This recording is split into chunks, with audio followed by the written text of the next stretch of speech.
Hello students, welcome to Edumantra. আমি তোমাদের চিন্ময় sir. তো আজকের আমি যে ভিডিওটা তোমাদের জন্য এনেছি সেটা মূলত মেন স্পেশাল, কারণ WBCS সহ অন্যান্য পরীক্ষা যেগুলো থাকে প্রিলিমিনারিতে এই জাতীয় প্রশ্ন তোমরা দেখতে পাবে না, জেনারেলি থাকে না সচরাচর। হ্যাঁ, এই রিলেটেড কিছু বেসিক কনসেপ্ট থাকে, সেগুলো পরীক্ষায় আসে। তো আজকের আমি তোমাদের বানাচ্ছি ভিডিওটা মূলত সামনে তোমাদের 16 তারিখ থেকে WBCS মেন শুরু হচ্ছে। তো তাদের জন্য, কারণ তোমরা জানো যে পলিটিতে পেপার 5-এ সেখান থেকে ডক্ট্রিন থেকে কিন্তু কোশ্চেন আছে। প্রত্যেক বছর আমরা 2-1টা করে কোশ্চেন আমরা দেখতে পাই। সেই ডক্ট্রিনে তোমাদের একটা ভীতি আছে, তো সেই ভীতিটা যতটুকু চেষ্টা করছি আমি যতটা তোমাদের কাটানো যায়, এবং আমি বেশ রিসার্চ করে তোমাদের জন্য এই মেটেরিয়ালটা বানিয়েছি। তো তোমরা দেখতে থাকো। অনেকে তোমরা আমাকে ইউটিউবে তোমরা কমেন্টও করেছিলে যে দাদা যদি ডক্ট্রিনের যদি কিছু ভিডিও দেওয়া যায় বা PDF দেওয়া যায়। আমি বলেছিলাম যে PDF না, আমি তোমাদেরকে একটা ভিডিওই বানিয়ে দেবো যদি তোমরা পাশে থাকো, ঠিক আছে? তো আপাতত ডক্ট্রিন হোক, ডক্ট্রিন দেখি তোমাদের কেমন লাগে। তারপরে কিন্তু আমি তোমাদেরকে কেস রিলেটেড ইম্পর্টেন্ট কেস তোমরা কি কি করে যাবে, যতটুকু করে যাওয়া সম্ভব আমি তার একটা ভিডিও দিয়ে দেবো, ঠিক আছে?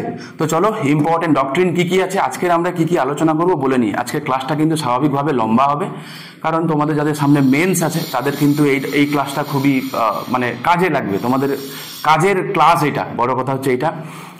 আমি পার্ট করে চাইলে আমি দিতেই পারতাম, অসুবিধা নেই, কিন্তু as a whole in a nutshell আমি চেষ্টা করছি একটা ক্লাসে যত কটা সম্ভব ডক্ট্রিন করা যায় আমি তোমাদেরকে করিয়ে দিতে, ঠিক আছে? তো আজকের আমরা করব ডক্ট্রিন অফ প্রসপেক্টিভ ওভাররুলিং করব, ডক্ট্রিন অফ প্রোগ্রেসিভ ইন্টারপ্রিটেশন করব, doctrine of eclipse, doctrine of severability, doctrine of natural justice, doctrine of liberal interpretation, doctrine of public trust, doctrine of pith and substance, doctrine of territorial nexus. তার সঙ্গে করব doctrine of harmonious construction, doctrine of pleasure, doctrine of stare decisis, doctrine of separation of power, doctrine of basic structure, doctrine of laches, okay, doctrine of waiver, doctrine of promissory এস্তোপেল R doctrine of race judicata, ঠিক আছে? তো এতগুলো doctrine আমি তোমাদেরকে করাবো, স্বাভাবিক বুঝতে পারছো, একটু সময় লাগবে, ঠিক আছে? ধৈর্য ধরে তোমরা দেখতে থাকো।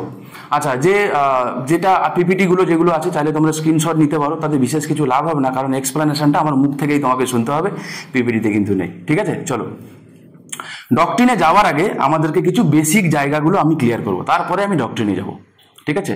আমি তোমাদেরকে বলি না যে আমি সাইকেলে তোমাদেরকে সাওয়ার করাতে আমার ভালো লাগে, আমার বুলেট ট্রেনের উপর আমার ভরসা নেই, এই কারণে নেই, ছট করে পৌঁছে যাবে, এলাকা সম্পর্কে বিশেষ কোনো নলেজ তোমার থাকবে না, আর পরীক্ষায় তোমায় ডিটেলিং থেকে কোশ্চেন জানবে। তো ডিটেলিং থেকে যেখানে কোশ্চেন তোমাকে জানতে চাইবে তোমাকে সাইকেলে যেতে হবে, ঠিক কিনা? সাইকেলে বা পায়ে হেঁটে গেলে কি হবে, আস্তে ধীরে যাবে, এলাকাটা সুন্দর করে অবজার্ভ করে যাবে, একটা এলাকা সম্পর্কে ডিটেল বর্ণনা তুমি দিতে পারবে, ঠিক কিনা? তো তার জন্য যেটা করতে হবে কি, পায়ে হেঁটে বা সাইকেলে তোমাকে যেতে হবে। তো চলো, আমি তোমাকে আজকের পায়ে হেঁটে বা সাইকেলে করেই নিয়ে যাবো, ওকে? চলো, ধীরে সুস্থে আমরা পড়বো। আবারও বলছি, ক্লাসটা কিন্তু লম্বাই হবে, ওকে? যে কেউ ভেবে থাকো 5 মিনিটে ডক্ট্রিন পড়িয়ে দেবে স্যার, তোমার জন্য এই ক্লাস নয়। হ্যাঁ, তুমি চাইলে এটাকে অন্য কিছু ভিডিও দেখো, এটা তোমার জন্য নয়। চলো, প্রথমে আসো যে প্রসিডিওর এস্টাবলিশড বাই ল এবং ডিউ প্রসেস অফ ল। অনেকেরই কনসেপ্টটা ক্লিয়ার নেই, চলো আমি বেসিক থেকেই শুরু করি, ঠিক আছে?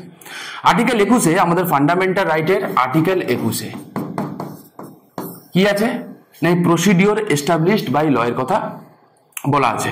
কোন দেশ থেকে বড় করেছি, লাস্ট ইয়ার মেন্স জানতে চেয়েছিল, এটা আমরা বড় করেছি ফ্রম জাপান থেকে, ঠিক আছে? কোথা থেকে নিয়েছি? জাপান থেকে নিয়েছি। ডিউ প্রসেস অফ ল কনসেপ্টটা কোন দেশ থেকে বড় করেছি না, আমরা বড় করেছি USA থেকে। আপাতত আমরা বলি, যদিও আমাদের দেশের সংবিধানে, আমি প্রথমেই তোমাদেরকে বলে নিই, আমাদের দেশের সংবিধানের কোথাও ডিউ প্রসেস অফ ল এর কথা কিন্তু মেনশন করা নেই, ঠিক আছে? প্রথমেই আমি বলে নিই, কি বললাম, ডিউ প্রসেস অফ ল এর কথা কোথাও মেনশন করা নেই। তা সত্ত্বেও আমরা যখন আর্টিকেল 21 পড়ি, লক্ষ্মীকান্তে কোথাও গিয়ে একটা লেখা থাকে, which is also known as due process of law. আর এই লাইনটা পড়ে আমরা অনেক সময় কনফিউজ হই। বেসিক্যালি এই লাইনটা কেন লেখা আছে সেটাই আমি তোমাদেরকে ইলাবোরেশনে আমি বলবো, ঠিক আছে? চলো, তো এই ডিউ প্রসেস অফ লটা এটা একটা আমেরিকান কনসেপ্ট, এবং আমেরিকা কোন দেশ থেকে বড় করেছে? তোমরা জানো যে ম্যাগনা কার্টা বলে একটা কনসেপ্ট ছিল, রাইট? ম্যাগনা কার্টা কোন দেশ থেকে এসছে না, ম্যাগনা কার্টা বেসিক্যালি কিং জন ইউকের 1215 সালে, কবে বললাম, 1215 সালে কিছু বেসিক রাইটস দিয়েছিল, যে রাইটগুলো ছিল basically qualified in nature. Qualified মানে কি না, যে রাইটগুলো কিছু তো মহিলারা এনজয় করতো, কিছুটা পুরুষরা এনজয় করতো, বোঝা গেল? তো এইরকম সেই রাইটগুলো এনজয় করতে গেলে বিশেষ বিশেষ কোয়ালিফিকেশন মেনটেন করতে হতো, তবে ওই রাইটগুলো এনজয় করা যেত, আদারওয়াইজ কিন্তু নয়। বোঝা গেল? তো এই ডিউ প্রসেস অফ লয়ের যে কনসেপ্টটা ইনিশিয়ালি ম্যাগনা কার্টা থেকে আসে, পরবর্তীকালে আমরা দেখতে পাবো, তোমরা জানো যে এই যে ইউএসএ কি ছিল? ইউএসএ ছিল হচ্ছে ইউকের একটা কলোনি ছিল, তোমরা জানো। পরবর্তীকালে সেপারেশন হয়ে যায় এবং আফটার সেপারেশন দেখা যাবে কি যে ইউকের কনস্টিটিউশনে যে ডিউ প্রসেস অফ লয়ের যে কনসেপ্টটা সেটা তারা আর অ্যাডাপ্ট করেনি, কিন্তু আমেরিকান কনস্টিটিউশনে কিন্তু ডিউ প্রসেস অফ লয়ের কনসেপ্টটা তারা অ্যাডাপ্ট করেছিল এবং সেই আমেরিকান কনস্টিটিউশন থেকে পরবর্তীকালে এই কনসেপ্টটা আমরা কি করেছি না আমরা নিয়েছি, ঠিক আছে? কিন্তু কি ফর্মে নিয়েছি আমি পরবর্তীকালে আসছি। আমাদের দেশের সংবিধানে কিন্তু the term due process of law আমাদের সংবিধানে কিন্তু এক্সিস্ট করে না, ঠিক আছে? প্রথমেই বলিনি আমাদের সংবিধানে কি আছে না প্রসিডিওর এস্টাবলিশড বাই ল আছে। তো what is the difference between procedure established by law and due process of law, আশা করি আমি তোমাদেরকে বোঝাতে পারবো। দেখো তাহলে এটুকু তো আমরা বুঝে গেছি যে প্রসিডিওর এস্টাবলিশড বাই ল কোথায় আছে না আর্টিকেল 21 আছে, নাম্বার 1। নাম্বার 2 কি, কোন দেশ থেকে বড় করেছে এই কনসেপ্টটা? এই কনসেপ্টটা বড় করেছে ফ্রম জাপান থেকে। ডিউ প্রসেস অফ ল কোন দেশের কনসেপ্ট না এটা হচ্ছে ইউএস এর কনসেপ্ট। ইউএসএ কোন দেশ থেকে বড় করেছিল তোমাকে পরীক্ষায় জিজ্ঞাসা করবে না, জেনে রাখো। এটা নিয়েছিল ম্যাগনা কার্টা থেকে। What is Magna কার্টা? Magna কার্টা was the first right যেটা কিং জন দিয়েছিল 1215 সালে, মনে থাকবে। যেই কারণে যে রাইট বলি না, এই কারণেই তো আমরা বলি পার্ট 3 অফ দ্য ইন্ডিয়ান কনস্টিটিউশনকে আমরা কি বলি? Magna Carta of Indian constitution. কেন না এখানে কিছু বেসিক রাইটস আছে, হ্যাঁ, এবং যেগুলোকে আমরা পার্ট 3 রাইটগুলোকে আমরা কি বলি? ফান্ডামেন্টাল রাইটস বলি। মুখস্থ করে কোনো কারণ নেই, পরীক্ষায় এমনি আসে যে কোন which part of the Indian constitution also known as the Magna Carta of Indian constitution. তাহলে তুমি কি বলবে? Part 3 of the Indian constitution, ঠিক আছে? Specifically that is fundamental right. Okay, চলো। আচ্ছা, procedure established by law and due process of law যাওয়ার আগে আমি তোমাদের একটা ছোট্ট গল্প বলি, ঠিক আছে? চেষ্টা করছি যতটা শর্টে হয় গল্পের মাধ্যমে তোমাদেরকে বোঝানো যায়। আচ্ছা, ধরো আমি একটা ল বানালাম, আমি নয়, পার্লামেন্ট একটা ল বানালো, ঠিক আছে? অথরিটি একটা ল বানালো, মানে ল বানাতে পারে যে অথরিটি, ঠিক আছে? Law made by state. তোমরা জানো আর্টিকেলে 12-তে আছে স্টেটের ডেফিনেশন। আমি ধরে নিলাম তোমরা মেন্স দিতে যাচ্ছ, মানে এই জাতীয় ছোট ছোট জিনিস তোমরা জানো, ঠিক আছে? এখন হোয়াট ইজ স্টেট তোমাকে যদি আমি বলি আর্টিকেল 12-তে আছে, আশা করি জানো। আমি ধরে নিলাম, নাহলে আমি এগোতে পারবো না বাবা। যদি সেটাও না জানো আমি বলো, আমি একটা একটা করে সিরিজ করে তোমাদেরকে দিয়ে দেবো, যদি তোমাদের ধৈর্য থাকে। ওকে, তো আর্টিকেল 12-তে কি আছে? স্টেট আছে, ঠিক আছে? The law made by state, ধরে নাও যে স্টেট কোনো একটা ল বানাতে পারে। এবার আমি চলো সেই স্টেটের একটা ছোট্ট পার্ট হচ্ছে পার্লামেন্ট, ঠিক আছে? ধরে নাও পার্লামেন্ট একটা ল বানালো, ধরে নাও সাপোজ, ওকে, যে এমজি এনআরইজি এর আন্ডারে, ওকে, কি বললাম? এমজি এনআরইজি এর আন্ডারে রাস্তার দুদিকে গাছ লাগানো হবে। হয়তো তোমরা জানো, তো হয় কি না? হয়, চাপ নেই। লয়ে এটা বলা আছে যে গাছ যেমন লাগানো হবে, তেমনি আর একটা প্রভিশন সেখানে আছে যে প্রত্যেক দিন গাছের গোড়ায় জল দিতে হবে। এটা ল, এতে কোনো ভুল আছে কি? নেই তো? মনে কি হচ্ছে যে ঠিক কথা, গাছ লাগাবো জল দেবো না, কি কখনো হয়? চলো, সাদা মনে কোনো কালো মানে কোনো কাদা নেই। চলো, নেক্সট একটা আমি গল্প তোমাকে বলি। আচ্ছা, যদি এরকম কখনো হয় যেদিন প্রচন্ড বৃষ্টি হচ্ছে, এখন তো বর্ষাকাল চলছে, আজকের দিনে দাঁড়িয়ে যেদিন প্রচন্ড বৃষ্টি, চারিদিকে ডুবে গেছে পুরো একদম, সেদিন কি গাছের গোড়ায় জল দেওয়ার প্রয়োজন ছিল? হ্যাঁ কি না? নিশ্চয়ই না। না, অলরেডি তো বৃষ্টি হয়েছে, গাছের গোড়া ভিজে গেছে, ইভেন হয়তো ফ্লাড হয়ে গেছে, বন্যা হয়ে গেছে, পুরো গাছ হয়তো দেখা জলে ডুবে গেছে। তাহলে যেহেতু লয়ে আছে যে প্রত্যেক দিন গাছের গোড়ায় জল দিতে হবে, তুমি যদি ওই দিন জল না দাও তো ল তো ভায়োলেশন হবে। হ্যাঁ কি হবে না? হবে কি হবে না? হবে তো। তাহলে বলে এই লটা কি ঠিকঠাক ছিল? লটা কি ঠিকঠাক ছিল? দেখা যাক। তাহলে এই যে কনসেপ্টটা আমি তোমাকে বললাম, this is procedure established by law. একটু ডিটেলসে বলি। প্রসিডিওর এস্টাবলিশড বাই লতে এটা বলা হয় যে লয়ের মোটিভ নয়, কি বললাম? লয়ের মোটিভটা নয়, রাদার দেন লটা ভেরি মাচ ইম্পর্টেন্ট, এবং সেই লটা ভালো করে মন দিয়ে শুনবে, সেই লটা ঠিকঠাক প্রসিডিওর মেনে বানানো হয়েছে কি হয়নি, এটাই হচ্ছে আমাদের কি হবে না বিবেচনার বিষয়বস্তু হবে। লটাকে যেভাবে বানানো হয় সেই লয়ের প্রসিডিওরটা কি ঠিকঠাক ছিল? যদি ল বানানোর প্রসিডিওর ঠিকঠাক থেকে থাকে, যে প্রসিডিওরে ল বানানো উচিত, তাহলে আমরা কি বলবো যে according to procedure established by law, law যা খুশি হয়ে যাক, ল যা খুশি হয়ে যাক, তাহলে সেটা কি হবে না সেটা ভ্যালিড থাকবে according to procedure established by law. আচ্ছা, আমি যে ডেফিনেশনটা তোমাকে দিলাম না, সেই ডেফিনেশনটা over the period of time কি হয়েছে, বদলে গেছে। সে মানে কিভাবে বদলালো সেটাও আমি তোমাকে বললাম। তাহলে আশা করি বোঝা গেছে যে what is procedure established by law. তা সিম্পল জিনিস যে একটা ল বানাতে গেলে তার যা ঠিকঠাক প্রসিডিওর, সেই ঠিকঠাক প্রসিডিওর মেনে লটা বানানো হয়েছে কি হয়নি, রাদার দেন লটা কি সেটা ইম্পর্টেন্ট নয়। Clear? What is due process of law? What is due process of law? না, ডিউ প্রসেস অফ ল এটা বলে যে লটা ঠিকঠাক প্রসিডিওর মেনে তো আমরা বানাবো, এতে কোনো ডাউট নেই, কিন্তু সেই লটা কি, সেই লয়ের নেচারটা কি, সেই লয়ের মোটিভটা কি, সেটাকেও আমরা ইনক্লুড করব। বোঝা গেল? ওই যে আমি বললাম যেদিন বৃষ্টি হচ্ছে সেদিন কি গাছের গোড়ায় জল দেওয়াটা কি ঠিক হবে? নয় না। Exactly due process of law এটা বলে যে যেদিন বৃষ্টি হচ্ছে না, গাছের গোড়াটা একদম শুকনো আছে, জল দাও। যেদিন বৃষ্টি হচ্ছে, সাফিসিয়েন্ট অ্যামাউন্ট জল আছে, সেদিন জল দেওয়ার প্রয়োজন নেই। বোঝা গেল? এইটা হচ্ছে difference between procedure established by law and due process of law. তো বেসিক্যালি আমি তোমাকে একটা গল্প বলবো, শোনো। 1950 সালে একটা কেস হয়েছিল, তার নাম হচ্ছে A.K. গোপালান কেস। ওকে, A.K. গোপালান কেস। আচ্ছা, A.K. গোপালান কেস কি আমি সেখানে আলোচনা করছি না, ওটা কেস আমি বাই ডিফল্ট আলাদা করে পড়াবো, তখন সময় থাকলে নিশ্চয়ই মানে তোমাদের সঙ্গে আলোচনা করবো। A.K. গোপালান কেসে এই procedure established by law, procedure established by law এর একটা ন্যারো ইন্টারপ্রিটেশন দেওয়া হয়েছিল।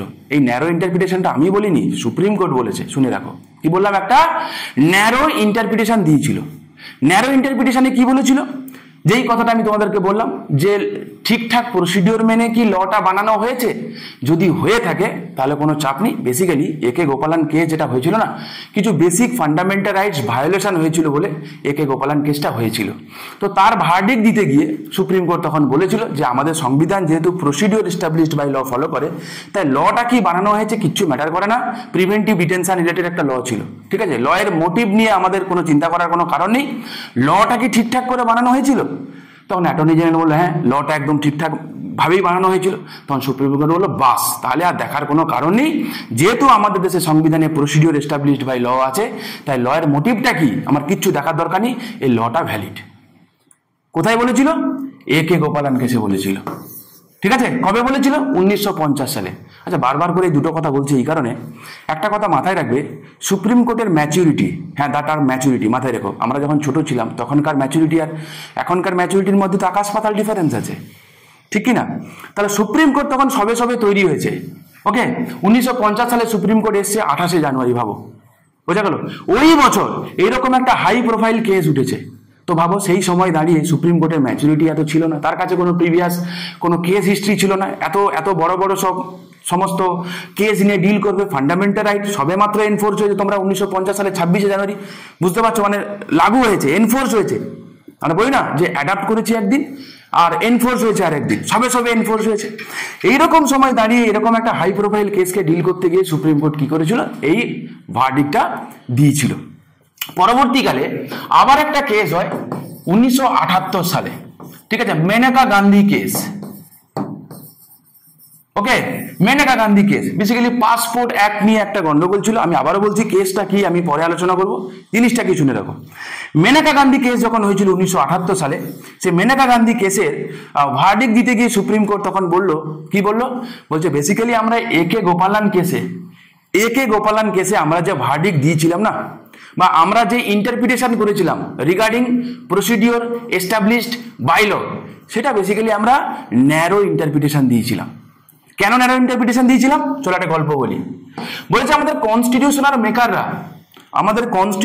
মেকাররা যারা কনস্টিটিউশন বানিয়েছে, তারা basically procedure established by law এর এই প্রসিডিওর এস্টাবলিশড বাই লটা একটা পজিটিভ সেন্সে নিয়েছে। ভালো করে মন দিয়ে বুঝবে কি বললাম, একটা পজিটিভ সেন্সে নিয়েছে।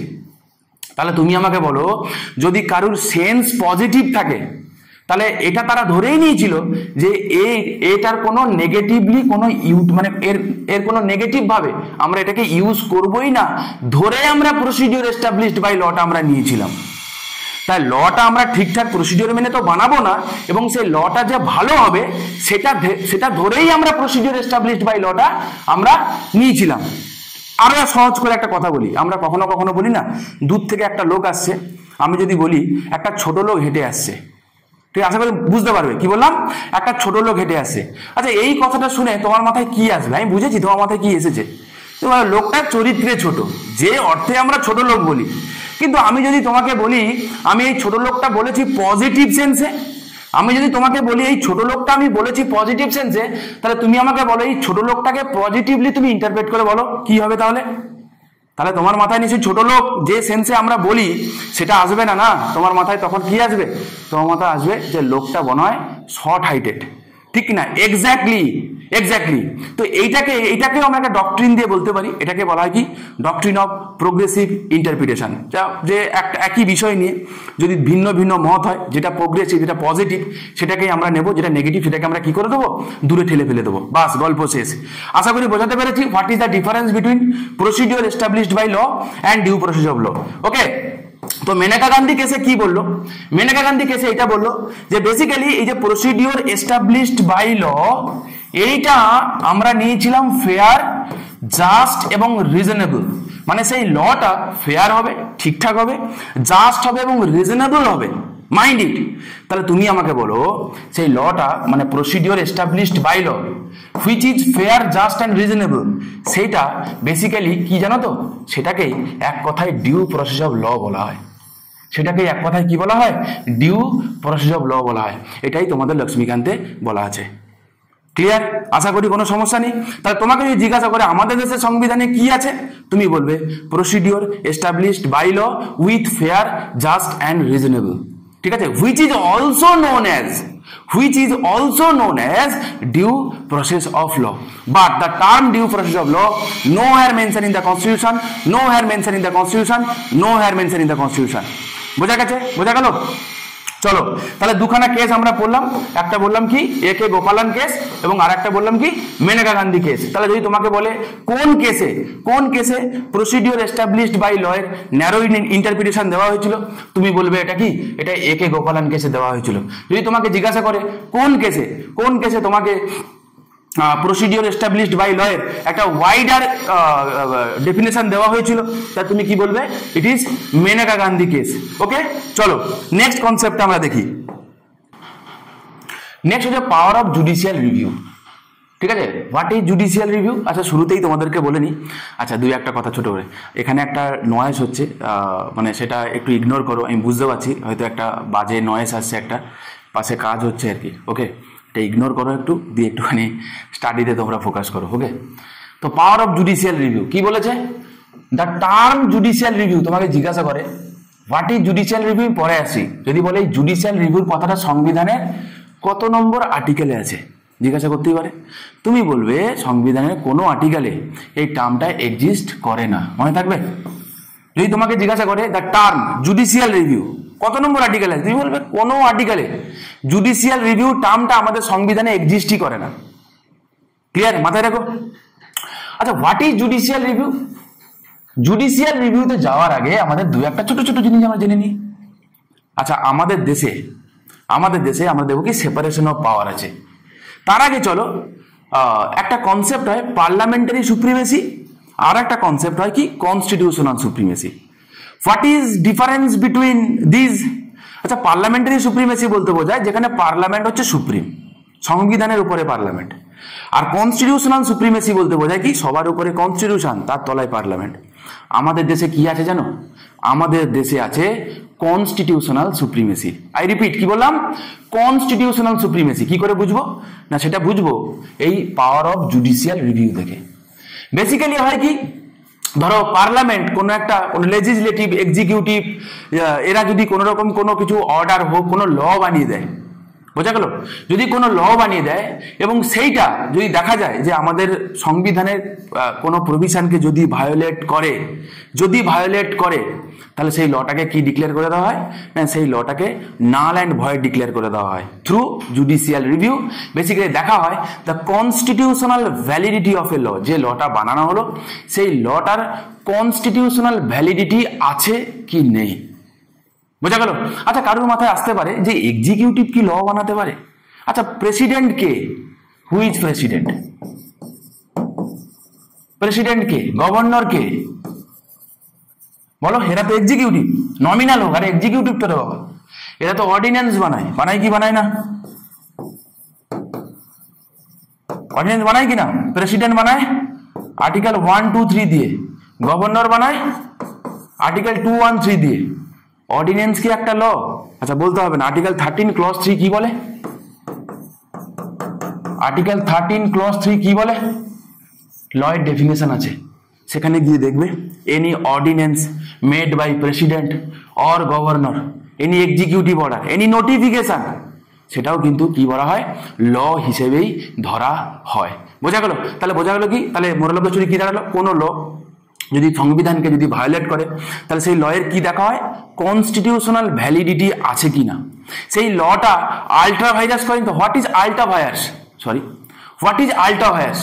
আল্ট্রা ভাইরাস বলতে বোঝায় যে যদি এমন একটা কোনো ল যেটা সংবিধানে যা বলা আছে তার বাইরে গিয়ে কোনো কিছু কাজ করেছে, সেটাকে আমরা বলবো কি, আল্ট্রা ভায়াস। মাথায় থাকবে কি বললাম আমি, কি বললাম, যে এমন কোন ল যেটা কি হয়েছে না, যেটা আমাদের সংবিধানে যা বলা আছে বা যেটাকে ফলো করা হয়, যা বলা হয়েছে সেই গাইডলাইনের বাইরে গিয়ে যদি কোনো কিছু করে সেটাকে বলা হয় কি, আল্ট্রা ভায়াস বলা হয়। তাহলে যদি এমন কোনো ল যেটা আমাদের সংবিধানের বাইরে বেরিয়ে গিয়ে যদি কোনো কিছু করে, হ্যাঁ, যদি সংবিধানকে ভায়োলেট করে, সেটাকে কি ডিক্লেয়ার করে দেওয়া হবে, আল্ট্রা ভায়াস। মানে সেটাকে নাল অ্যান্ড ভয়েড ডিক্লেয়ার করে দেওয়া হবে, বলে দেওয়া হবে যে না, তুমি আউট অফ, তোমার লিমিট পেরিয়ে তুমি চলে গেছো।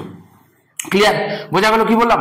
তাহলে চলো এবারে আসো পাওয়ার অফ জুডিশিয়াল রিভিউ কে করতে পারে। দেখো, ডেফিনেট করে যেমন কোনো আর্টিকেল নেই, আর্টিকেল 13 কে বলা হয়, আর্টিকেল 13 কে অ্যাজ এ হোল বলা হয় ডক্ট্রিন অফ জুডিশিয়াল রিভিউ। কি বলা হয়, ডক্ট্রিন অফ জুডিশিয়াল রিভিউ। কালকে যদি তোমাকে পরীক্ষায় জিজ্ঞাসা করে ডক্ট্রিন অফ জুডিশিয়াল রিভিউ কোন আর্টিকেলে আছে, তো মাথায় রাখো আর্টিকেল 13 কে বলা হয় ডক্ট্রিন অফ জুডিশিয়াল রিভিউ।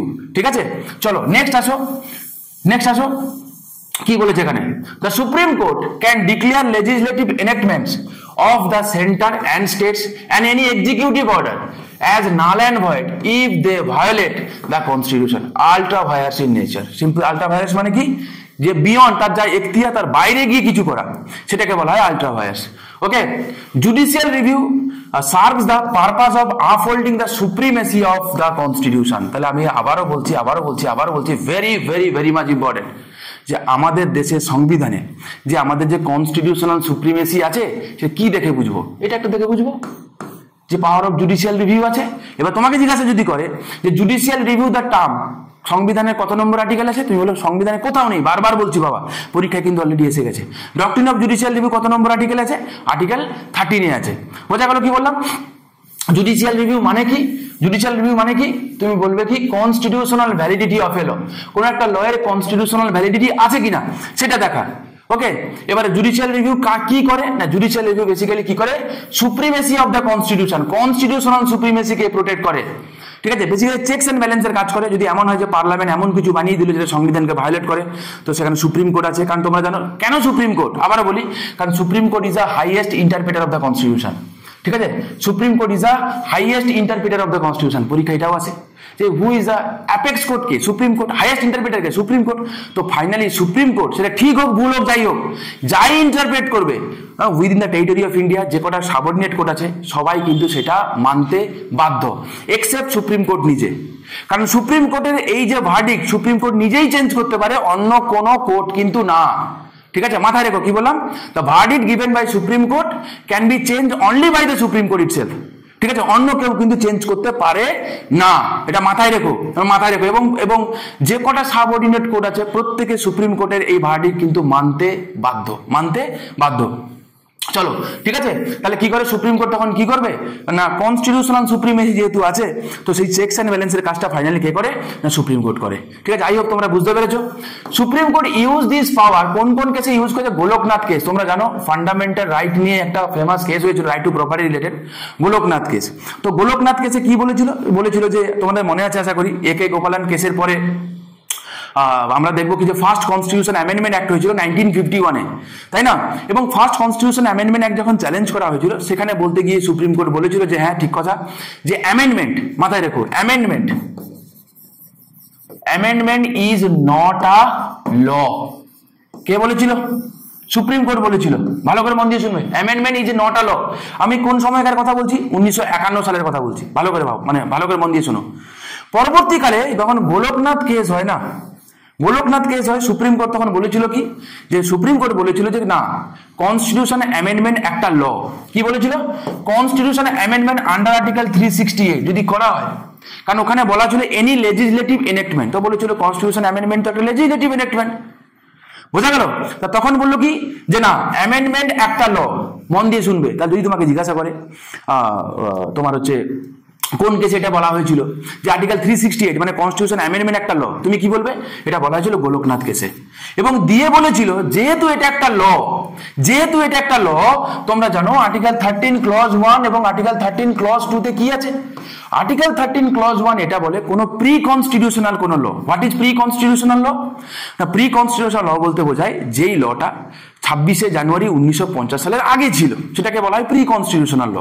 ঠিক আছে? যদি কোনো প্রি কনস্টিটিউশনাল ল সেটা যদি আমাদের সংবিধানের কোনো কিছুকে ভায়োলেট করে, স্পেসিফিক্যালি ফান্ডামেন্টাল রাইটকে যদি ভায়োলেট করে, সেই লটাকে আমরা নাল অ্যান্ড ভয়েড ডিক্লেয়ার করে দেবো। সিম্পল জিনিস।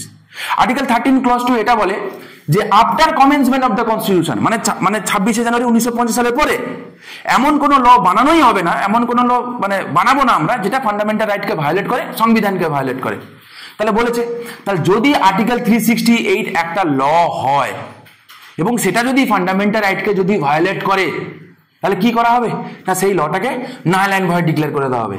তো বেসিক্যালি করা হয়েছিল কি, এই গোলকনাথ কেসে বলেছিল, গোলকনাথ কেসে কি বলেছিল যে fundamental rights are transcendental in nature. কি বললাম?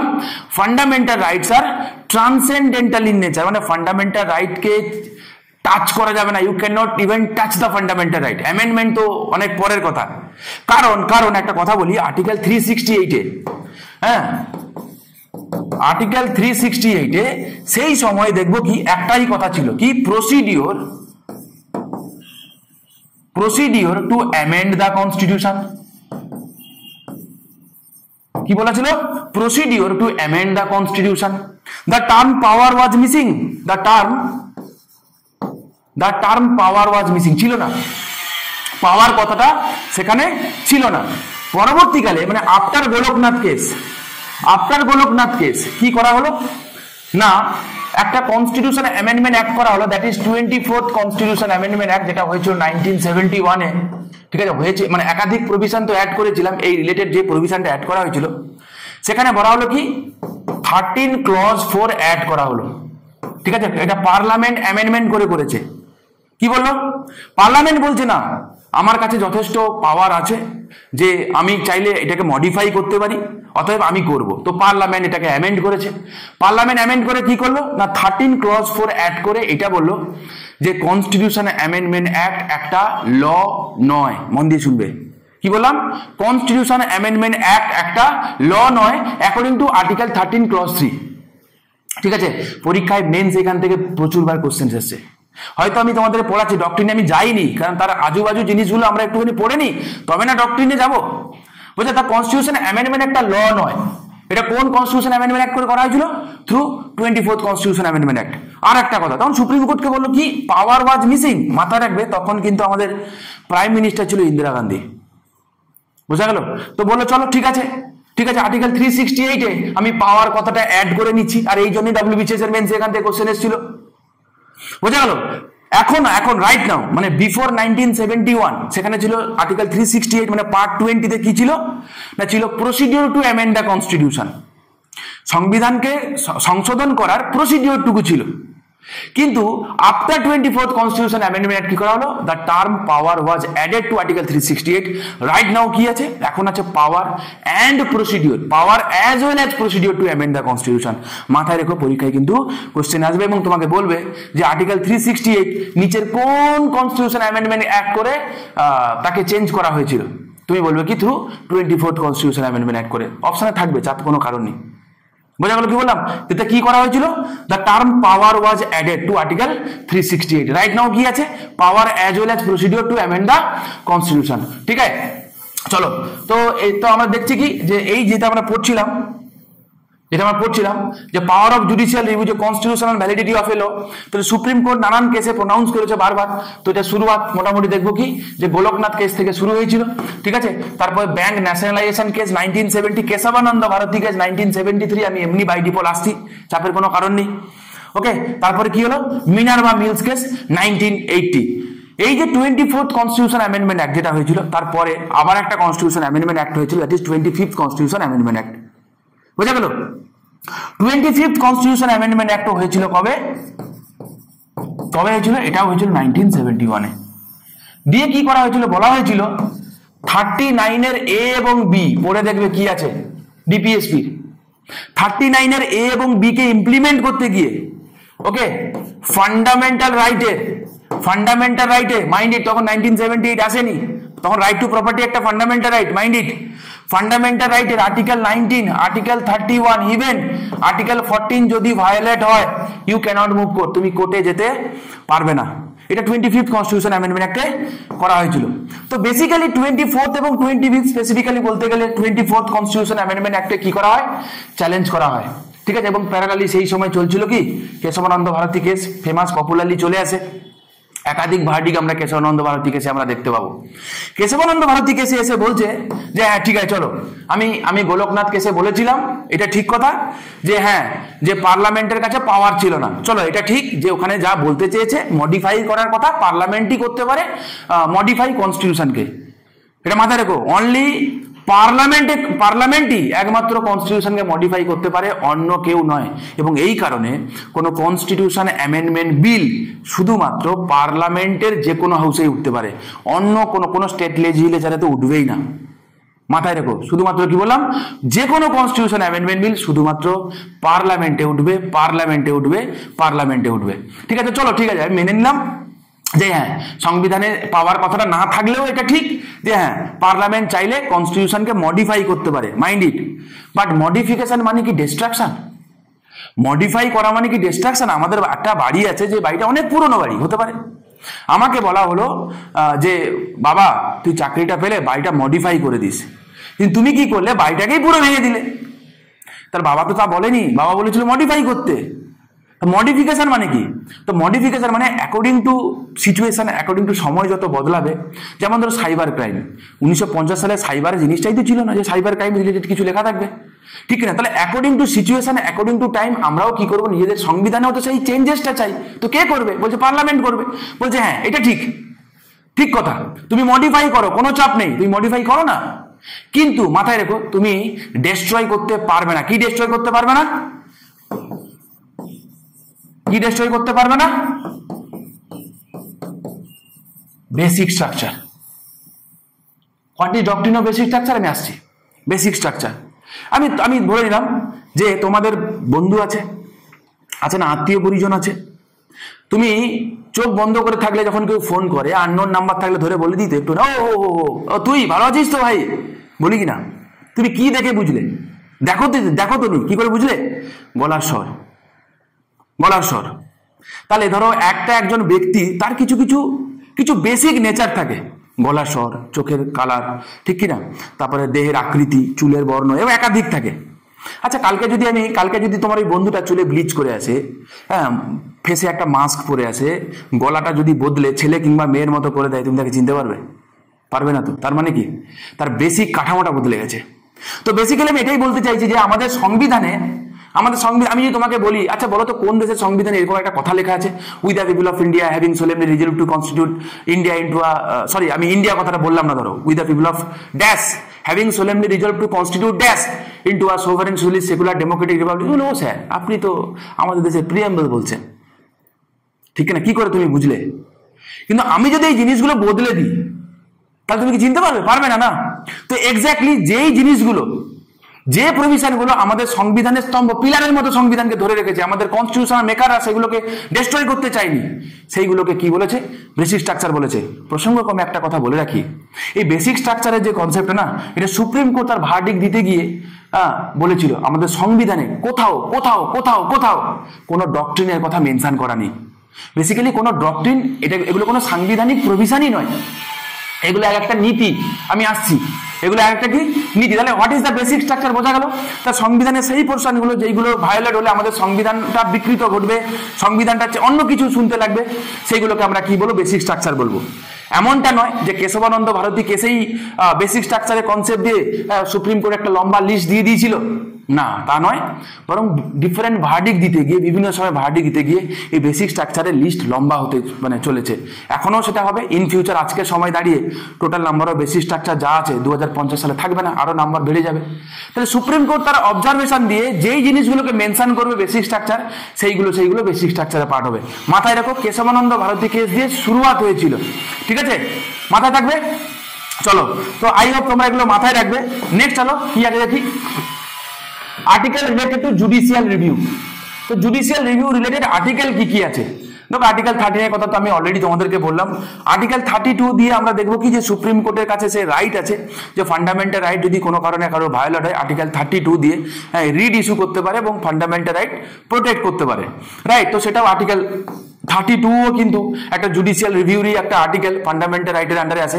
এছাড়া আর্টিকেল 131, 33, 32, 34, 35, 36, 143। তাহলে ভেবে দেখো, 143 মানে advisory jurisdiction of supreme court কাকে দেয়? প্রেসিডেন্টকে দেয়। এটা কিন্তু একটা জুডিশিয়াল রিভিউরই পার্ট, ঠিক আছে। আর্টিকেল 226, আর্টিকেল 227, আর্টিকেল 245, 246, 251, 54, 372, আরো একাধিক আর্টিকেল আছে। আমার বলার মানে এতগুলো আর্টিকেল দেখানোর একটাই কারণ, কালকে যদি তোমাকে পরীক্ষায় দিয়ে দেয় which of the following article, ঠিক আছে, রিফ্লেক্ট করে জুডিশিয়াল রিভিউকে, তুমি দেখে যেন চিনতে পারো, অ্যাটলিস্ট দেখে রাখো, দেখে যেন চিনতে পারো। না হলে এগুলো না পড়ে গেলে যদি একটু এদিক ওদিক কোশ্চেন দিয়ে দেয় না, তাহলে কিন্তু মুশকিলে পড়বে, ঠিক আছে, দেখে রাখো। নেক্সট আসো, পাওয়ার অফ জুডিশিয়াল রিভিউ। আচ্ছা, তো বললাম আমি, the phrase judicial review has nowhere been used in the constitution, সংবিধানে কোথাও নেই। Provision of the several article explicitly confer the power of judicial review on the supreme Court. আমি already বললাম সেই আর্টিকেলগুলো কি, এইগুলো হচ্ছে সেই আর্টিকেলগুলো। Okay, Indian Supreme Court follows the doctrine of procedure established by law in judicial review. এই কারণেই আমি তোমাদেরকে প্রথমে what is procedure established by law and due procedure of law এর কথাটা আমি কনসেপ্টটা বলে দিয়েছি। But mind it procedure established by law with fair, just and reasonable, এই কথাটা যেন মনে রাখে। While the American supreme court follow the due process of law, follows the due process of law. Okay, justice PN Bhagwati, নাম তো শোনাই হোগা, কি কারণে শুনবে? পিল, পাবলিক ইন্টারেস্ট লিটিগেশন, জনস্বার্থ মামলা, ঠিক আছে। তো বলছে justice PN Bhagwati in Maneka Gandhi case opined the constitution mandates fair procedure when rights are deprived. তো বলছে কনস্টিটিউশন ফেয়ার প্রসিডিওর, ফেয়ার মানে কি? ঠিকঠাক ভাবে মানে তার প্রসিডিওর গুলো মেনটেন করবো যখন কারোর ফান্ডামেন্টাল রাইটস কি হবে, যখন কারোর রাইট যখন কেউ ডিপ্রাইভ হবে, যখন কেড়ে নেবে, যখন ভায়োলেট হবে, ঠিক আছে। কে বলেছিল? জাস্টিস PN ভাগবতী। তো পরীক্ষা এটাও আছে যে পিলের কনসেপ্টটা আমরা কোন দেশ থেকে বড় করেছি, এটাও কিন্তু আমরা বড় করেছি ফ্রম USA। কোথা থেকে বড় করেছি বাবা? এটা কিন্তু বড় করেছি ফ্রম USA। এটা পার্ট অফ জুডিশিয়াল অ্যাক্টিভিজমের কাজ, ছেড়ে দাও, ঠিক আছে। ও 80 দশকে আমাদের দেশে এসেছিল। ওকে, সো নেক্সট আসো, doctrine of prospective overruling. Doctrine of prospective overruling, আচ্ছা কাকে বলে doctrine of prospective overruling? It means that, আমি তোমাদেরকে বলেছি, it means that any interpretation given to any provision of the constitution or any law declared by Supreme Court shall not be given a retrospective application. আচ্ছা চলো এর মানেটাকে আমি বুঝিয়ে দিই। ধরো আজকের দিনে দাঁড়িয়ে একটা ভার্ডিক্ট দেওয়া হলো কোন একটা বিষয়ের উপর, ঠিক আছে, আজকের সময় দাঁড়িয়ে কোন একটা ভার্ডিক্ট দেওয়া হলো, ওকে। তো সেইটা আজকের পর থেকে যা হবে, যদি ভায়োলেটর তার উপর অ্যাপ্লিকেবল হবে, প্রিভিয়াস কারোর উপর নয়। আজকের দিনে দাঁড়িয়ে যে ভার্ডিক্টটা দেওয়া হলো সেটা আজকের পর থেকে যদি এই সেম টাইপের কোনো ক্রাইম হয়, তার জন্য সেটা অ্যাপ্লিকেবল হবে, তার আগে থেকে নয়, তার আগেগুলোর জন্য কিন্তু নয়। এটাকেই বলা হয় কি? ডক্ট্রিন অফ প্রসপেক্টিভ ওভাররুলিং, মনে থাকবে। তো এইটা ডক্ট্রিন অফ প্রসপেক্টিভ ওভাররুলিং, এটা অরিজিনেট হয়েছিল কোথা থেকে? এটা অরিজিনেট হয়েছিল প্রথম ইন USA, আমেরিকাতেই হয়েছিল। আচ্ছা, বেসিক্যালি হোয়াট ইজ ডক্ট্রিন? তারা অনেকে হয়তো ভাবছো what is doctrine.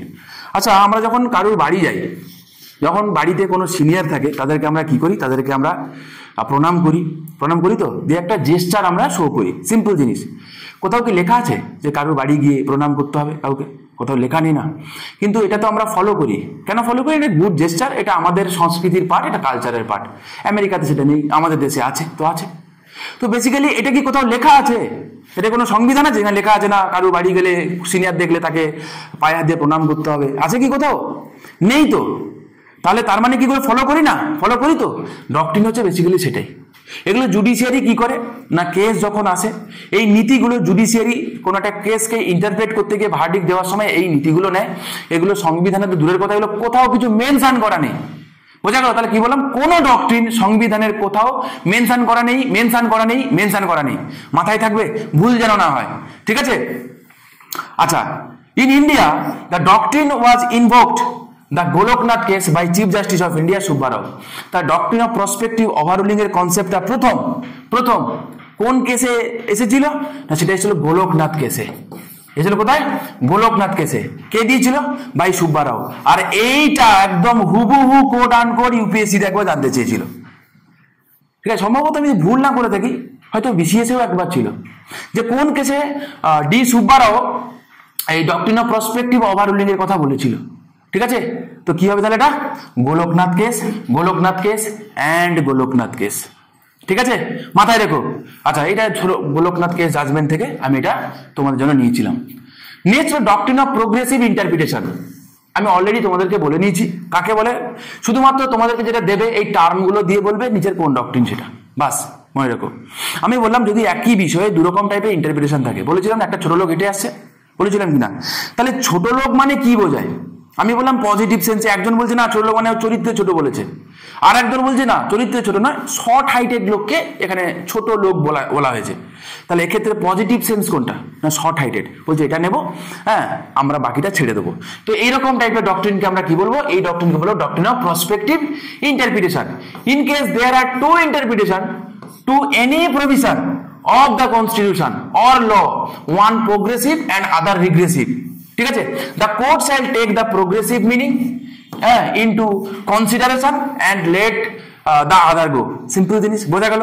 The courts are expected to contribute to the progress of the society in a welfare state. মাথায় রাখো, কারণ আমরা ফাইনালি কিন্তু ওয়েলফেয়ার স্টেটই চাই, ডিপিএসপি তে আছে, ঠিক? নেক্সট হলো ডক্ট্রিন অফ আল্ট্রা ভায়ার্স। দেখো, ডক্ট্রিন অফ আল্ট্রা ভায়ার আমি বললাম, হোয়াট ইজ আল্ট্রা ভায়ার্স? আমি আগেই বললাম, কিছুক্ষণ আগে যখন বলতে গিয়ে বলেছিলাম যে act beyond powers will be void. তোমাকে যতটুকু যা ক্ষমতা দেওয়া হয়েছে তুমি তার মধ্যে থাকবে, within the limit of your capacity. Out of your capacity যেটাই হবে সেটাকে আমরা কি বলবো? আল্ট্রা ভায়ার্স বলবো। বেসিক্যালি এটা কি হয় জানো তো, আমাদের যে ইন্ডিয়ান কোম্পানিজ অ্যাক্ট যেগুলো আছে তার সঙ্গে রিলেটেড। যদি তোমাকে বলে নিচের কোন ডক্ট্রিনটা ইন্ডিয়ান কোম্পানিজ অ্যাক্টের সঙ্গে ডাইরেক্টলি রিলেটেড, তা তুমি কি বলবে? Doctrine of ultra vires. Basically ধরো একটা কোম্পানি, তাদের একটা রুলস থাকে যেইগুলো গভর্নমেন্ট কিছু গাইডলাইন দিয়ে দেয়, সেই অনুযায়ী তারা নিজেদের মতো করে রুলস বানায়। এবার যদি কোম্পানির বোর্ড অফ ডিরেক্টর যদি সেই রুলটাকে যদি ভায়োলেট করে, দেখা হবে যে ধরো এইটা হচ্ছে বানিয়েছে কে? এটা ইন্ডিয়া গভর্নমেন্ট, যেটা আমাদের আছে, যে এই অনুযায়ী তোমরা বানাও। কোন একটা এক্স নামক কোম্পানি আছে যারা তাদের নিজেদের মতো করে মানে রুলস বানিয়েছে, তাদের বোর্ড অফ ডিরেক্টর করলো কি না, এই পার্টিকুলার জিনিসটাকে ভায়োলেট করেছে, কিন্তু এইটাকে নয়। মানে তর্কের খাতিরে আমি বললাম যে এই কোম্পানি হয়তো সাপোজ 5 কোটি টাকা ধার নিতে পারবে, কিন্তু বোর্ড অফ ডিরেক্টর কি করলো না, আর একটা কথা প্রভিশন হয়তো মেনশন করে দিয়েছে যেন, যে মোর দেন 5 কোটি টাকা ধার নিতে পারবে তখন যদি বোর্ড অফ ডিরেক্টরের জেনারেল মিটিং হয় এবং সেই মিটিং এ যদি ডিসাইড হয়, সবাই মিলে যদি সম্মতি দেয়, তবে বিয়ন্ড 5 crore সে লোন নিতে পারবে। ধরে নাও এটা কোম্পানিটা গাইডলাইনে আছে, বোঝা গেল? আচ্ছা, কোম্পানি কি করলো, বোর্ড অফ ডিরেক্টরের মিটিং না ডেকে ও দেখা গেল যে 7 কোটি টাকা কি 10 কোটি টাকাও কি করলো, মার্কেট থেকে তুলে নিল। তা বলো, তো ও বেসিক্যালি কি কোম্পানির যে নর্মাল যে রুল ছিল তাকে ভায়োলেট করেছে কিনা? করেছে তো। তাই এটাকে আমরা কি বলবো? এটাকে আমরা তখন বলবো কি আল্ট্রা ভায়ার্স হয়েছে, ভায়োলেট হয়েছে। কিন্তু সেটা কি মেন যে আমাদের যার ওপরে আমাদের যে কাঠামোটা সেটাকে কি ভায়োলেট করেছে? দেখা গেল আমাদের কনস্টিটিউশনে মানে বিজনেস রিলেটেড এই গাইডলাইন আছে, বোঝা গেল? তাকে কি ভায়োলেট করেছে? দেখা গেল না, সেটাকে ভায়োলেট করেনি। তাহলে যদি দেখা যায় যে সেটাকে ভায়োলেট করেনি, অথচ কোম্পানি যে নর্মাল যে রুল তাকে ভায়োলেট করেছে, মন দিয়ে শুনবে, তাহলে যে 10 কোটি টাকা যে বড় করেছে কোম্পানি, এটা কি ভ্যালিড থাকবে? বলছে হ্যাঁ ভ্যালিড থাকবে, কারণ এ তো ফাইনালি এইটাকে ভায়োলেট করেনি। কিন্তু হ্যাঁ, তোমাকে বোর্ড অফ ডিরেক্টরের জেনারেল মিটিং ডাকতে হবে, তার যে নর্মাল প্রসিডিওর সেটা মানে যদি কোম্পানি ফলো করে তাহলে এটা ভ্যালিড থাকবে, আদারওয়াইজ না। কিন্তু যদি কোম্পানি এমন কিছু বানাতো যেটা আমাদের মেন কাঠামোটাকেই ভায়োলেট করেছে, আমাদের ব্যবসা রিলেটেড তো বেশ কিছু আছে যে এই জায়গায় এই করা যাবে, এই করা যাবে না, হ্যাঁ, ব্যাংকিং এরও নিজস্ব কিছু কাঠামো আছে, করা যাবে না, সেই জিনিসটাকেই ভায়োলেট করেছে, তাহলে কি করা হবে না পুরো যা বানিয়েছে তাকে কি করে দেওয়া হবে, আলট্রা ভায়ার্স ডিক্লেয়ার করে দেওয়া হবে। তো সিম্পল জিনিস, এত যদি তোমার মাথায় যদি মানে প্রবলেম হয়ে থাকে, তুমি খালি দুটো কথা মাথায় রেখো, what is doctrine of ultra vires. Ultra vires মানে কি না বিয়ন্ড দ্য পাওয়ার, ঠিক আছে, কোন একটা অ্যাক্ট, হ্যাঁ, যেটা বিয়ন্ড পাওয়ার, হ্যাঁ, মানে একটা অ্যাক্ট মানে যেটা তার যা ক্যাপাসিটি তার বাইরে চলে গেছে, তো সেটাকে আমরা বলবো কি আলট্রা ভায়ার্স, ঠিক আছে। এবং যদি কেউ কোনো কোম্পানি বা যাই হোক, জেনারেলি এটা কোম্পানি, আবারও বলছি এটা ইন্ডিয়ান কোম্পানিজ অ্যাক্টের সঙ্গে ডাইরেক্টলি রিলেটেড বলে আমি বারবার বলছি, পরীক্ষায় দিতেও পারে, হ্যাঁ, যদি উইদিন ইটস লিমিট থাকে তাহলে তাকে আমরা বলবো কি ইন্ট্রা ভায়ার্স, ঠিক আছে। উইদিন লিমিট থাকলে তাকে আমরা কি বলবো, ইন্ট্রা ভায়ার্স বলবো, ঠিক আছে। খুবই সহজ, আহামরি কোনো কঠিন না, তোমাকে এই টার্মগুলো দিয়ে জানতে চাইবে নিচের কোন ডক্ট্রিন সেটা। ওকে, নেক্সট আছে doctrine of eclipse. Okay, what is doctrine of eclipse? আচ্ছা, এক্লিপসে গুলি মারা ওখানে কি লেখা আছে আমি যেটা বলছি মন দিয়ে শোনো। ধরো আমি বললাম কি, ধরো এই পেন আছে, আমি যদি ঢেকে দিই, তুমি দেখতে পাচ্ছ পেনটা? পাচ্ছ না? না, তার মানে কি পেন নেই? তার মানে কি পেন নেই? পেনটা তো আছে, কিন্তু আমি হাতটা দিয়ে ঢেকে দিয়েছি। ধরে রাখো এইটা হচ্ছে কোনো একটা অ্যাক্ট, এটা কোনো একটা অ্যাক্ট, ঠিক আছে, যেটা একটা প্রি কনস্টিটিউশনাল অ্যাক্ট হতে পারে। ধরুন একটা প্রি কনস্টিটিউশনাল একটা অ্যাক্ট, জেনারেলি তাই হয়, তার উপরেই অ্যাপ্লাই হয়। এটা একটা প্রি কনস্টিটিউশনাল অ্যাক্ট, মানে 26শে জানুয়ারি 1905 সালে আগে বানানো হয়েছিল, এটা কোনো একটা অ্যাক্ট। এর এই পোর্শনটা কোনো একটা পোর্শন, বা এই ধরে নাও এই পুরো পোর্শনটা, বা ধরে নাও যে সাদা যে অংশটা আছে, ধরে নাও এই পোর্শনটা কি করছে না আমাদের ফান্ডামেন্টাল রাইটকে ভায়োলেট করছে, রিমেনিংটা নয়, শুধু এই পোর্শনটা ভায়োলেট করছে। তো বলা হলো কি না আমরা এই পোর্শনটা ফান্ডামেন্টাল রাইট দিয়ে ওভারল্যাপ করে দেবো, গল্প শেষ। কি বললাম? ফান্ডামেন্টাল রাইট দিয়ে সেটাকে ঢেকে দেবো, মানে এই একটা যেমন হয় তেমন থাকবে। যখন এই প্রভিশনের কথা আসবে না, তখন আমরা বলবো শোনো এখানে যাই লেখা থাক, ফান্ডামেন্টাল রাইটে যেটা আছে সেটাই শেষ কথা, এটা নয়। বোঝা গেল? তার মানে কি বেসিক্যালি এই অংশটা আছে, কিন্তু আমরা কি করেছি, আমরা ফান্ডামেন্টাল রাইট দিয়ে ঢেকে দিয়েছি, এবং এটাকেই বলা হয় ডক্ট্রিন অফ এক্লিপস। এক্লিপস মানে কি? সোলার এক্লিপস, লুনার এক্লিপস, মানে জানো তো, ঢেকে দেওয়া। বোঝা গেল কি বললাম? The doctrine is related to Article 13 Clause 1, মানে স্বাভাবিক প্রি কনস্টিটিউশনাল ল এর কথাই বলছে। ওকে, provides that any law enacted before the commencement and in force at the commencement of the constitution is void if it is inconsistent with or in derogation of fundamental right. ঠিক আছে, এই inconsistent with or in derogation of fundamental, এই কথাটা মাথায় রেখো। বোঝা গেল? তাকে আমরা কি করছি না, তাকে আমরা ফান্ডামেন্টাল রাইট সেট করছি, মানে ঢেকে দেবো। As a consequence an existing law inconsistent with a fundamental right though it become inoperative but it is not dead altogether. তার মানে কি এটা ইনঅপারেটিভ হয়ে যাবে, তার মানে এই নয় যে সেটাকে আমি বাদ দিয়ে দিলাম, থাকবে। যদি বাদ দিয়ে দিই তাহলে আসছি আমি কি বলে, তার একটা আলাদা ডক্ট্রিন আছে। তাহলে clear? The law is said to be কি বলছে, eclipsed by the fundamental right. Simple জিনিস, তাই বললাম কি এই একটা পেন আছে যেটা রাইট প্রি কনস্টিটিউশনাল ল, এই সাদা পোর্শনটা কি হয়েছে না ভায়োলেট করছে ফান্ডামেন্টাল রাইটকে। আমরা কি করবো না এরকম করে এই সাদা পোর্শনটাকে আমরা কি ধরো, এই সাদা পোর্শনটা ঠিক আছে আমরা ঢেকে দেবো ফান্ডামেন্টাল রাইট দিয়ে, রিমেনিংটা যেমন আছে তেমন থাকবে। বোঝা গেল? তাকে আমরা কি বলছি, তাকে আমরা বলবো ডক্ট্রিন অফ এক্লিপস। গল্প শেষ। যদি এরকম হয়, যদি এরকম হয়, ধরো একজন ব্যক্তির হাতে একটা ফোঁড়া হয়েছে, বুঝা গেল? একজন ব্যক্তির হাতে বা একজন ব্যক্তির এখানে একটা ফোঁড়া হয়েছে, তো আমরা কি করি, পুরো গলা কেটে বাদ দিয়ে দিই, তাহলে গলা কেটে মরে যাবে লোকটা। তো তা আমার উদ্দেশ্য কি, লোকটাকে বাঁচিয়ে রাখা, হ্যাঁ কি না, মেরে ফেলা, লোকটাকে বাঁচিয়ে রাখা। তাহলে গলায় যদি ফোঁড়া হয়ে থাকে তাহলে আমরা কি করবো, ফোঁড়াটাকে না কেটে বাদ দেবো নাকি গলা কেটে বাদ দিয়ে দেবো, কোনটা হওয়া উচিত? স্বাভাবিক ফোঁড়াটাকে কেটে বাদ দিয়ে দেবো। তাহলে ভালো করে মন দিয়ে শুনবে, যখন একটা মানুষকে বাঁচাচ্ছি, যেটা ডিসপিউট সেটাকে কেটে বাদ দিয়ে দিচ্ছি। গলায় যদি ফোঁড়া হয়ে থাকে সেটাকে, যেটা ডিসপিউট গন্ডগোল, সেটাকে কেটে পুরো বাদ দিয়ে দিচ্ছি, সিম্পল জিনিস। তাহলে আমরা সেভ করছি কাকে, মানুষটাকে সেভ করছি ফোঁড়ার হাত থেকে। বোঝা গেল? এইরকম কনসেপ্ট যদি সংবিধানের ক্ষেত্রে হয়, বোঝা গেল? মানে ধরো এটা একটা প্রি কনস্টিটিউশন ল, মন দিয়ে শুনবে, প্রি কনস্টিটিউশন ল এর গন্ডগোল ছিল এই হোয়াইট পোর্শনটা গন্ডগোল ছিল, রিমেনিং ব্ল্যাক পোর্শন ঠিকঠাক ছিল। তাহলে যেটা গন্ডগোল তাকে আমরা কি করলাম, আগে তো সেট করেছিলাম যখন, তাকে আমরা বলেছি এক্লিপস, আমি পুরো কেটে বাদ দিয়ে দিলাম, ঝামেলা শেষ। বোঝা গেল? পুরো কেটে বাদ দিয়ে দিলাম। তাহলে কাকে মানে কাকে সেভ করবো বলে বাদ দিলাম, না এই লটাকে সেভ করব বলে বাদ দিলাম? বোঝা গেল? সেভারেবিলিটি, তাহলে সেভ করছি লটাকে, যেটা ডিসপিউট আছে তাকে কেটে বাদ দিয়ে দিচ্ছি, গল্প শেষ। এটাকেই বলা হয় ডক্ট্রিন অফ সেভারেবিলিটি। খুব কি কঠিন? এত কঠিন? বলো তো, জেনুইনলি আমার কমেন্ট করে বলো। আর একটা কথা, তোমাদের যদি আমাদের এই পড়ানো আমাদের কন্টেন্ট যদি তোমাদের ভালো লেগে থাকে, তোমাদের জন্য আমরা মেহনত করতে রাজি আছি, করিও, রেগুলার করি। তোমরা যারা পড়ো এডুমন্ত্রে তোমরা তারা জানো তোমাদের জন্য আমরা কি করি না করি। আর কি বলবো বলো, তোমরাই আমাদের রিসোর্স, তোমরাই আমাদের সম্পদ, তোমাদের সিলেকশনই আমাদের সম্পদ। ঠিক আছে? যদি ভালো লেগে থাকে চাইলে তোমরা কমেন্ট করতে পারো, যদি এতদূর পর্যন্ত তোমরা ভিডিওটা দেখে থাকো তো। ওকে, চলো। তো বলছে any law inconsistent with or in derogation of the fundamental rights shall be void। এই অবধি দেখলে মনে হবে ডক্ট্রিন অফ এক্লিপস এর কথাই বলছে, মনে হচ্ছে। দেখা যাক পিকচার বাকি আছে মেরে দোস্ত। if any part of the law is infringing upon the fundamental rights then only such part shall be void। ঠিক আছে?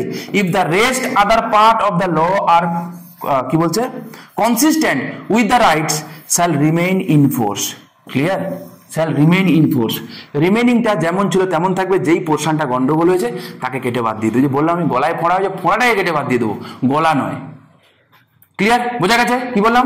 আচ্ছা, এখান থেকে WBCS এর মেন্সের কোশ্চেন এসছে, আমি দেখিয়ে দিচ্ছি, এবং সবার শেষে কিন্তু MCQ থাকবে। ঠিক আছে, চলো নেক্সট দেখি। Doctrine of natural justice. দেখো, ন্যাচারাল জাস্টিসে এটা বলা হয় যে স্টেট এমন কিছু করবে না যাতে একজন নাগরিকের তার যে নর্মাল যে রাইটগুলো সেগুলো কোনো কারণে তার কেড়ে নেওয়া হচ্ছে। ঠিক আছে? তো এটাকে আমরা বলবো কি ডক্ট্রিন অফ ন্যাচারাল জাস্টিস। মাথায় থাকবে, বলছে synonym of fairness in the concept of justice. The doctrine is to check the arbitrary exercise of power by the state. Okay, মানে স্টেট এমন কিছু করলো যার ফলে কি হলো, নাগরিকদের তার যে রাইট, নর্মাল যে অধিকারগুলো, সেই অধিকারগুলো কি করা হচ্ছে না, কেড়ে নেওয়া হলো। বলছে এটা মানে থ্রু প্রিন্সিপাল অফ বা ডক্ট্রিন অফ ন্যাচারাল জাস্টিস তা কিন্তু করা যাবে না। ওকে, it is not only to secure justice but also to prevent miscarriage of injustice। তো বুঝতে পারছো যে এটা ডক্ট্রিন অফ ন্যাচারাল জাস্টিস দিয়ে শুধুমাত্র যে জাস্টিসটাকে সিকিউর করবো তা নয়, যাতে কোনো জায়গায় কোনো ইনজাস্টিস না হয় সেই দিকেও কি করা হবে না, লক্ষ্য রাখা হবে। Objective of the principal of natural justice কি is to ensure fundamental rights of the citizens are guaranteed। mind it বাবা। তা কালকে তোমাকে যদি বলে যে কোন নিচের কোন ডক্ট্রিনের প্রিন্সিপাল অবজেক্টিভ হচ্ছে এইটা, to ensure fundamental rights of the citizen are guaranteed, কোনটা মানে কোন ডক্ট্রিন দিয়ে এটাকে আমরা প্রিজার্ভ করবো, তুমি বলো through doctrine of natural justice. ঠিক আছে? এই মেন কথাগুলো মাথায় রাখবে তোমাদের পরীক্ষাতে। হ্যাঁ, এই জাস্ট এই কোটেশনগুলো তুলে দিয়ে বলবে যে কোন ডক্ট্রিনের কথা বলা হচ্ছে। ওকে, চলো এবারে গল্প বলে দিই, শোনো। গল্পটা হচ্ছে এটা যে ডক্ট্রিন অফ ন্যাচারাল জাস্টিসের কোনো ডেফিনেট কোনো আর্টিকেল নেই। বুঝলেন কি বললাম? ডেফিনেট কোনো আর্টিকেল নেই। সুপ্রিম কোর্ট কি করেছে না, তার বিভিন্ন ভার্ডিক্ট দিতে গিয়ে তো বিভিন্ন সংবিধানের বিভিন্ন জায়গাগুলোকে আইডেন্টিফাই করেছে as doctrine of natural justice. কি কি? প্রথমত প্রিএম্বল, দেখে রাখো। দ্বিতীয়ত হচ্ছে আর্টিকেল 32 রিট তোমরা জানো, habeas corpus, mandamus, prohibition, certiorari, quo warranto, যে 5খানা রিট আছে। তারপর article 14 equality before law and equal protection of laws. Article 21 right to life and personal liberty. Article 22 safeguards individual against arbitrary arrest and detention, আছে না? Preventive detention, পুনিটিভ detention, আছে কিনা? Article 39A imposes an obligation to the state to provide free legal aid to ensure access to justice for all citizens। মাথায় রাখো, খুব important. কাদেরকে দেবে? To the poor people, to the poor, যারা গরিব তাদেরকে দেওয়া হবে। Article 136 special leave appeal by the supreme Court. Mind it, Nanavati কেসে এটাকে ইউজ করা হয়েছিল, KM Nanavati case. Article 226 writ of the High Court. Article 311 safeguard to the civil servant so that they are not dismissed arbitrarily from service. বোঝা গেল? তো এতগুলো article আছে, এতগুলো প্রভিশন আছে, যেইগুলো কি করে প্রিন্সিপাল বা ডক্ট্রিন অফ ন্যাচারাল জাস্টিসকে কি করে, রিফ্লেক্ট করে। ঠিক আছে? তো ভিডিওটা অনেকটা লম্বা হয়ে গেল। নেক্সট দিন আমরা কি করব, নেক্সট দিন আমরা রিমেনিং যে কটা ডক্ট্রিন আছে সেগুলো নিয়ে আমরা আলোচনা করব। তো আজকের আমরা কি কি আলোচনা করলাম আমি তোমাদেরকে আরেকবার একটুখানি চোখ দিয়ে দেখিয়ে দিই। দেখো, আজকে আমরা আলোচনা করলাম কি কি ডক্ট্রিন অফ প্রসপেক্টিভ ওভাররুলিং করেছি, ডক্ট্রিন অফ প্রোগ্রেসিভ ইন্টারপ্রিটেশন করেছি, ডক্ট্রিন অফ এক্লিপস করেছি, ডক্ট্রিন অফ সেভারেবিলিটি করেছি, ডক্ট্রিন অফ ন্যাচারাল জাস্টিস করেছি। ঠিক আছে, তো এই অবধি আমরা আজকের করেছি। ভিডিওটা অলরেডি অনেকটা লম্বা হয়ে গেছে। নেক্সট দিন চেষ্টা করব রিমেনিং যে কটা আছে সব কটা করিয়ে দিয়ে তার সঙ্গে প্রিভিয়াস ইয়ারে যে কটা কোশ্চেন আসছে সেগুলো সলভ করিয়ে দেওয়ার। ঠিক আছে, তো আশা করি তোমাদের ভালো লেগেছে। যদি ভালো লেগে থাকে তাহলে তোমরা চাইলে নিচে কমেন্ট সেকশন আছে, তোমাদের কমেন্ট করতে পারো। তোমরা কমেন্ট করলে কিছু না, আমরা যে মেহনত করছি না, ইচ্ছা করে যে আরেকটু তোমাদের জন্য মেহনত করি।